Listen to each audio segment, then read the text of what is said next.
Hi, my name is Christina Lowry, and I have the great honor of leading the organization Girl Rising, a global nonprofit that uses film and the power of storytelling to change the way the world values girls and their education. We're currently working in 11 countries with over 120 local partners who work with adolescent boys and girls. Over this past year, we've all faced incredible challenges, especially young people. Over 700 million girls around the world have been affected by school closures, and it's estimated that 11 million who were in school last March will never return to the classroom. The need to keep girls close to learning is urgent. Girl Rising this year responded and adapted to the needs of our community and our partners. We conducted digital teacher training, adapted our curriculum to online delivery, created a unique online interactive learning module called Teens Rising Together. We also translated our curriculum into a radio program in Guatemala and created printed at-home learning guides in many countries where we work, which in one city, Nairobi, were distributed to over 20,000 families. Today, we are proud to be partnering with the Biden-Harris administration and organizations all over the United States to celebrate this National Day of Service. Core to what we do at Girl Rising is recognizing and communicating that we all have a role to play in affecting change and making our world, our communities, better. To mark the day, I'm thrilled to share the inspiring words of two young girls who are using their voices to transform their communities, Janae Leslie and Autumn Wilberg. Autumn is a ninth grade student from Queens, New York. For 3 years in middle school, Autumn took part in an after-school program called GEM, the Girls Empowerment Movement, the heart of which were Girl Rising stories and activities. Janae is an 11th grade student from Boston, Massachusetts. She found us through the Shooting Touch Youth Basketball Program in Boston. And out of 1,500 submissions to our Global Storytelling Challenge last summer, her piece, Janae Speaks, was selected as one of the final 15. I know you'll be as inspired as I am by their spoken word performances. So here they are, followed by a conversation about finding your voice, speaking up, reaching out, and making a difference. They say, she got that good curly hair. What she mixed with? The underlying question is the one that causes distance. She can't be all black. She gotta be something, implying that the fact that she is all black makes her nothing. They say her hair is nappy. She looks better with the braids. When she takes her braids out, her confidence starts to fade and they leave her in the dark to struggle with internal hate. Then have the nerve to ask the question, can we make America great?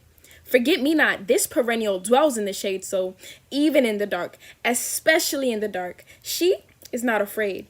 Dark, with little or no light, not to be associated with black, light. Black does not lack thereof, it completely absorbs it. Space contains most wavelengths before they reach the atmosphere in which this planet orbits, so dark is not a threat. But tell her how she should explain that to someone she's never met. Dark is not the stigma in which it sits in. People only fear darkness because it decomposes vision, as if the ability to see is essential to making a decision, and maybe that's the reason police pull triggers when they see us. It's become commission. Understand that it's more than what they say. When we battle the preconceived notions of our kinks, curls, and coils every day, it's more than what they say when we're sacrificed by their fear of darkness, which is really just a fear of faith. And even then, they tell her she should let it go, scorn her for embracing the only life that she's ever known. It's embarrassing that if somebody were to ask her, can you be yourself freely? The answer here is sadly no. Can we make America great again? That's something that it's never been. America, the door to success. They want us out before they let us in. A voice. I have found this phrase to be very much understated, especially by myself. Before Girl Rising and before the girls' empowerment movement, GEMS, I never truly understood the power of voice. When learning that females my age or younger have never seen the inside of a classroom but have felt the pain of childbirth, I discovered that part of the power in a voice comes from using it to help others. When I first learned multitudes of female voices around the world were being muffled by oppression and inequality, I began to comprehend the importance of using the power and the courage behind actually applying it when the price for some girls to go to school or receive an education is their very lives. I also noticed the importance of community. It's more than the same religion, lifestyle, or beliefs, but the importance of being a part of something greater than yourself and bringing positivity and light to that greater part. Once I learned these truths, I also learned that one of my gifts as a person was using my voice to affect positive change for the numerous people suffering because of factors they cannot control, like race or gender. Girl Rising and Gems has helped me understand the power in a community as well as the truth in doing the service of lending others your voice. I believe that once the light has been shed on a problem, the next step is moving forward and doing everything possible to affect positive change. This is why I believe someone with a positive voice can ignite a revolution that brings us one step closer to the positive change we want and need in the world. Hello, Janae and Autumn. We're so thrilled to have you here with us today. You both have written deeply personal stories, pieces to mark this day. Can you share a little bit about your inspiration behind your piece? Janae, we'll start with you this time. Okay, so my inspiration was definitely just to acknowledge the obstacles that African American people face, and I specifically wanted to touch on like the self-hate that is inflicted upon us at a young age, the Black Lives Matter movement, and police brutality, especially because we experienced a lot of those things last year during quarantine. And I really wanted to just talk about the reality of what we go through today, because in social media there's a lot of unreal standards and they often put us down, and we're taught to sort of accept the self-hate that's inflicted upon us. And I've even seen with people like my younger cousin, she had a doll of a darker skin tone and she didn't really like the doll, and I just learned that we learn to sort of hate things that we see in ourselves. So I really want to be an inspiration for younger girls and to help help younger girls and just girls in my community to understand that the reality of who you are is enough, and it's more than enough, and you should love yourself. Well, it's very powerful. Autumn, what about you? What inspired you to write your piece? So, the main focus of my piece was the power of your voice. And for 3 years, I was a part of GEMS, and I learned about what females all over the world endure and how they're not free to use their voice and the hardships that they face or sort of stem because of that. And so, for most of my 14 years, I learned what groups, oppressed groups in this country, the history of this country, and all over the world also had to endure. And I also saw that there's a constance in the fact that when you use your voice, it's not just empowering, but it's a way to affect positive change. And a lot of my role models, like Shirley Chisholm, Frida Kahlo, Dr. Martin Luther King Jr., Abigail Adams, Maya Angelou, they were very vocal. And I believe that when you use your voice and you find the power in using your voice, you're able to affect positive change and make great things happen. And you say, Autumn, in your piece, in your essay, that the power in a voice comes from helping others. What do you mean by that? One big thing that I've learned, it's that a big part of oppression comes from not being able to use your voice.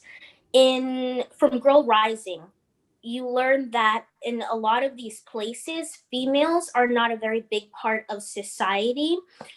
When we go back in history, oppressed groups are not a part of society either. And my statement here means that when you give your voice to someone who cannot use theirs, or you help someone affect change and better their circumstances by using your voice, you find the strength in a voice, which is to do great things and help people and sort of weed out oppression from a society.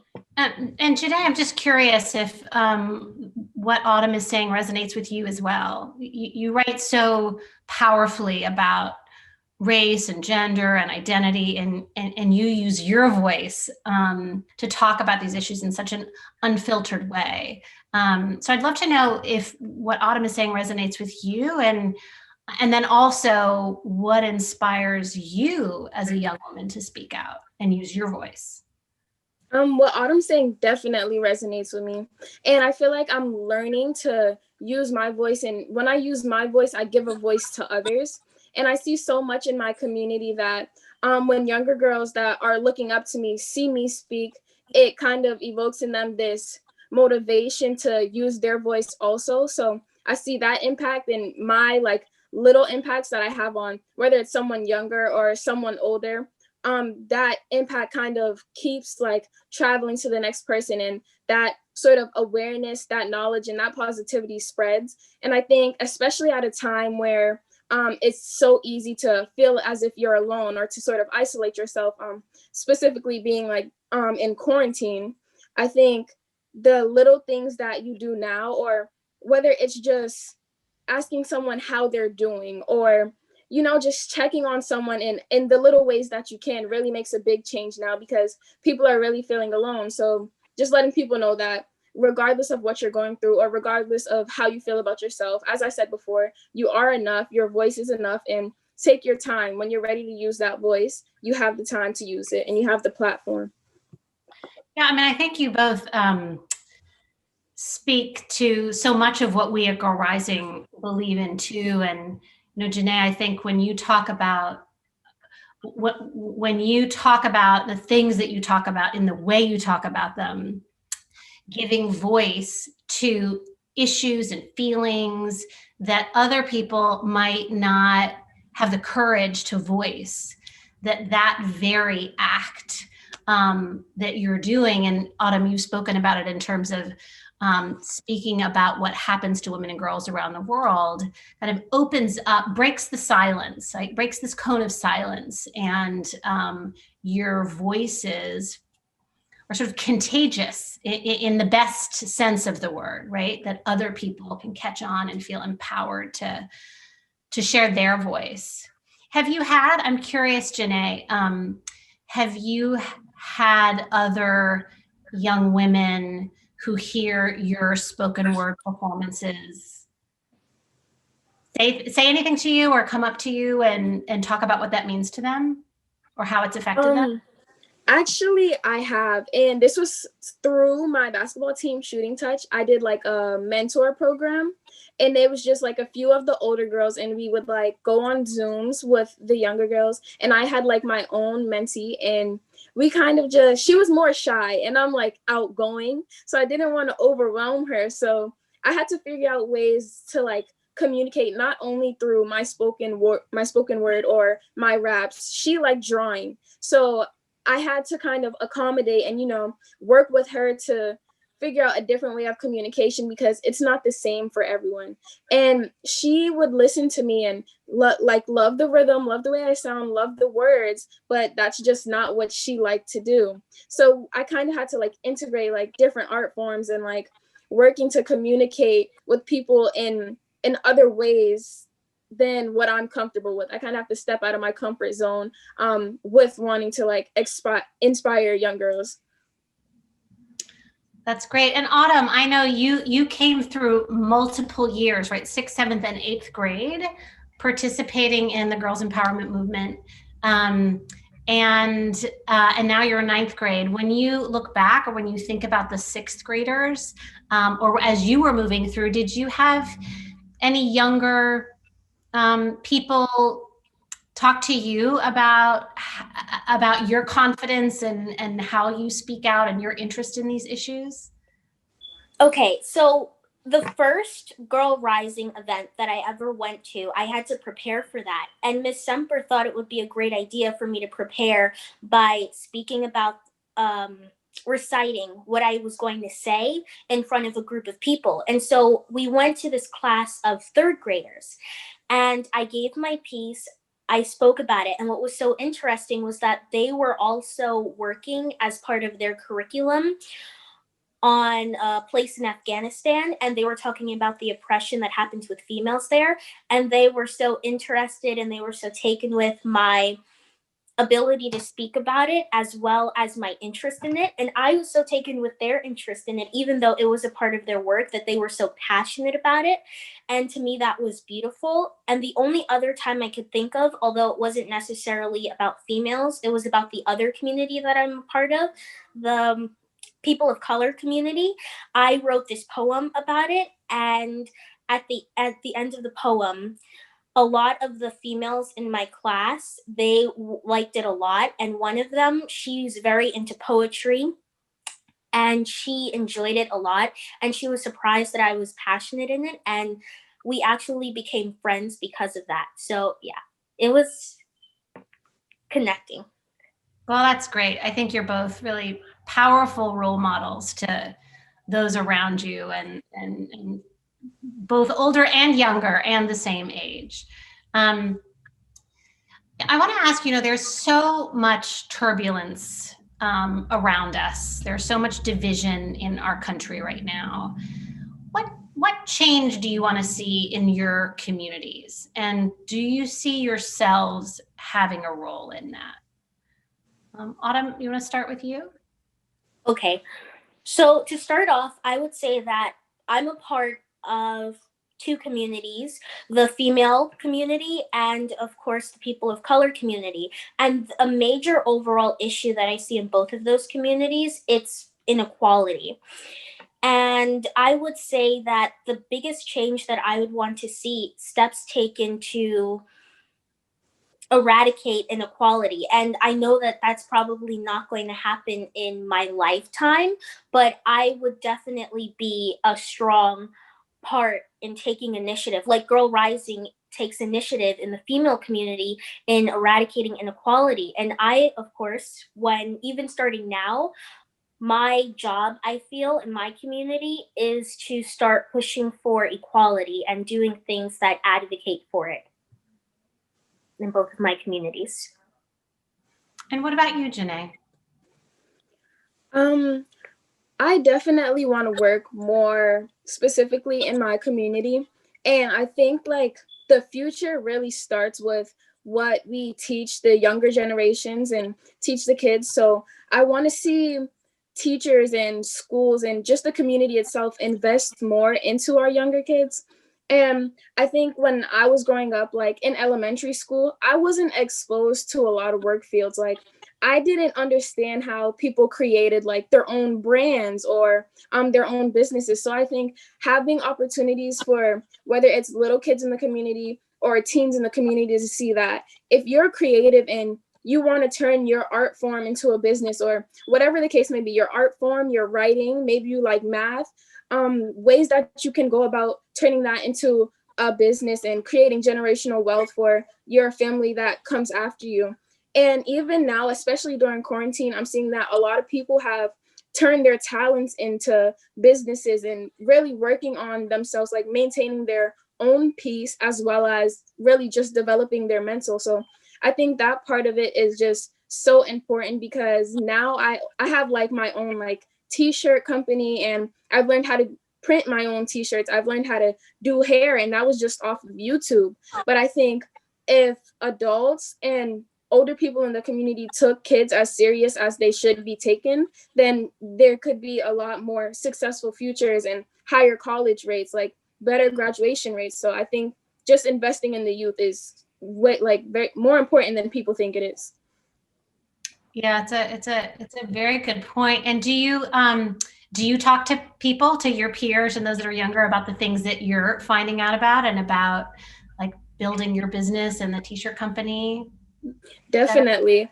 And whether that's through like a small encounter, like recently I went to the fabric store and my aunt like is teaching me how to sew bonnets. So when we went in there, there was another girl, she was my age, and her mom was doing the same thing. So we kind of got into a conversation. It was casual and it ended up being like this long discussion about what we want to do in the future. And she did like spoken word too. So it was like, I don't know, these small encounters in the community that lead to big inspirations and motivating people. Just making sure that when you do have those opportunities, you use your voice, because you never know like what impact that can have on somebody. And you might think that like, oh, like it's just, we just had a little talk, but then you start to see somebody flourish. And I think having that positive mindset and going about each day as a reset to help somebody else out, or, you know, like mutualism, I think is just really important, working with the people in your community to make positive changes. So we're all living through and have the last 9 months this extraordinary time where COVID-19 is affecting so much of our lives. I know, you know, for both of you, it's affected schooling. I just wonder, how do you see COVID affecting your communities, and do you see anything you feel like you can do to serve the needs that you're seeing? Yeah, I can go first. Great. Um, we touched on this a lot, but I'm just realizing and really thinking about that there's people that are not afraid to use their voice, just like me and Autumn. We're not very shy. We're clearly both very outgoing people.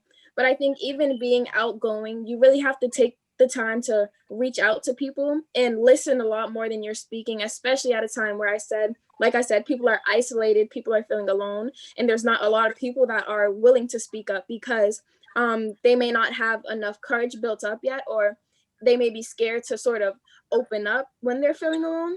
So I think really reaching out and checking on not only your loved ones, but even if it's someone you don't know. Like I said, when you see people, ask how are you doing, or it's okay to say good morning, good afternoon, have a blessed day, things like that. Because I think those small greetings can really make someone else's day, and maybe they're not having the best experience at home during quarantine, but little things like that, like good mornings and good afternoons, have a blessed night, can lead to someone going home and bringing that positivity home. So I think really just reaching out and stepping outside of your own life, and stepping outside of your own experiences for the time being is really important. And especially once we get out of quarantine, I think if you are reaching out now, it'll just have a positive impact when we can all come back together.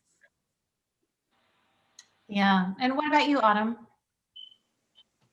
When it comes to COVID, there are so many areas, there are so many people, groups of people who are affected in my community. If we were to go with food, I remember I was watching the news on Thanksgiving, and there were so many people who were lined up outside of food drives and food centers. And a lot of those people, they used to be volunteers. That's what they said. And I think that, you know, donating food to help other people, that would be a step, because hunger, it is a real thing and it's a real problem, especially when it comes to COVID and the effect that it has on people and their jobs, their employment. Another would be education. My mother works in education and she's working from home now, and there are a lot of teachers who complain about the fact that now that you're home, many people don't have the access to, let's say, working computers or other resources that they need in order to be educated in the best way possible. So that takes a toll on someone's development. And another thing would be human contact. Right now, a lot of the elderly people in my family, they complain about the fact, you know, that they're at home, they can barely do anything. My grandmother, who loves the holidays, she couldn't really do anything or have people over because of COVID. So I do think, in agreeing with what Janae said about stepping outside of your own lives, I think that it is important to preserve human contact as much as possible, and to say hello to someone who might need you to say hello to them, to show that you care. When I was younger, there was this poster, I'll never forget it. I was in second grade and I was in the nurse's office, and it said, "Smile, you don't know if you're brightening someone's day." And that's why I smile a lot, because there are sometimes people who just really need a smile. And I think that showing that you care, saying to someone through some action, "Hello, you're not invisible. I see you. I hope you're doing well." I think that's a way to show that you care. And I think that COVID has affected many areas, and the main three that I just covered, education, human contact, and food, those are some things that I can help with. And I even started collecting for a coat drive. So I think that it's important to, help others and to recognize issues or problems that people are having. I'm just curious, you are both such powerful role models for young people who are using your voices, who are leading the way, who are seeing a path and following it. And I'm just curious if you have any message or advice for other young people about finding their voices and standing up for what they believe in. Janae, is there anything you want to add? You spoke very beautifully about it just a moment ago, but anything else you want to add? I'll just reiterate what I said earlier, but I definitely think it's important to take your time. And like I said, there's so many standards in social media, and you feel like you need to rush, like I need to do it now or never, but that's really not the case. Take your time, think about your purpose, and what you're fighting for, what you're standing for, and once you're impelled to action, go for it. That's great advice. And Autumn, what about you? Believe in yourself. I would say that the most important thing is to believe in yourself. And as a gem, at the end of every meeting, we would say this affirmation: I am bold, I am beautiful, I am a gem, I am a girl rising. And it would take me a while to realize that it wasn't just a gem affirmation, it was an affirmation of confidence.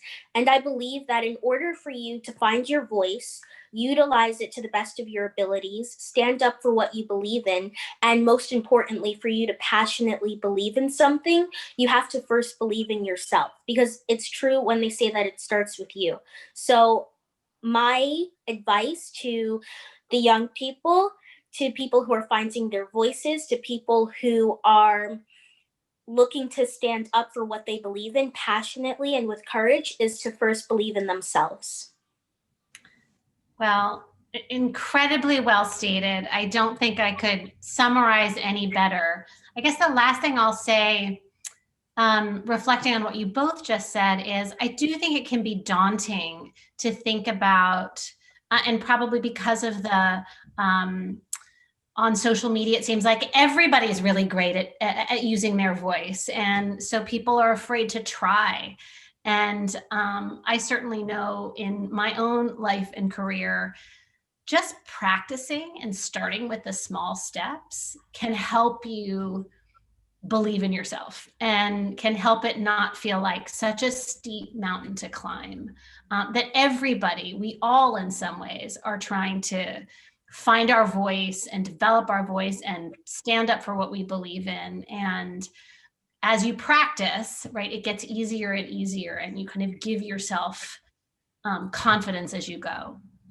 So I want to thank you so much, both of you, for being with us today and for the incredible work that you're doing in your own lives, in your own communities. And thank you for these beautiful and inspiring, moving pieces that you wrote for this National Day of Service. Thank you so much. Thank you. Thank you. At Girl Rising, we believe in the power of using our voices and in the power of stories to connect us, inspire us, and make us feel less alone. On this National Day of Service, we ask you to join us by taking the following action. Connect with someone who may be feeling isolated or alone during this time. Maybe it's a neighbor, classmate, your grandfather, or a resident of a local nursing home. You can connect by phone or Zoom, or if safely, outside and socially distanced, in person. Spend a little time with them. Ask about their lives. Find out what they care about. Listen to their story and share your story with them. We invite you to share with us what you've learned through a piece of writing, a photograph, a video, whatever expression feels authentic to you. Connecting with one another is critical at this difficult time. And stories remind us that we're in this together. If you wish to share your story, and we hope you will, please do so by February the 1st. Select stories will then be shared across Girl Rising's channels. Thank you for joining us.